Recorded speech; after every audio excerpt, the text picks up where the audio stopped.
எத்தனை சாமி வந்ததையா, இது எந்தெந்த சாமி தந்ததையா, எத்தனை பாட்ட சொன்னதையா, அத சுத்துற பூமி கண்டதையா,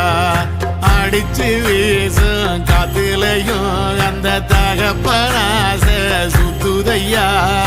பிடிச்சு பூக்கும் வேதையிலும் ஒரு வம்சத்து கதையே உள்ளதையா, 100 தலைமுறை சேர்ந்து செதுக்குன ஈர நலம் இது பாறையா, வாழும் வரையிலும் நீயும் விதைக்கிற கடமை இருக்கு கேளையா, கோடி விளக்காய் ஏந்தி கிடந்த வீடும் இருண்டது ஏனையா, மாட விளக்கா நீயும் வரத்தான் வீடும் ஏங்கி நிக்குதையா.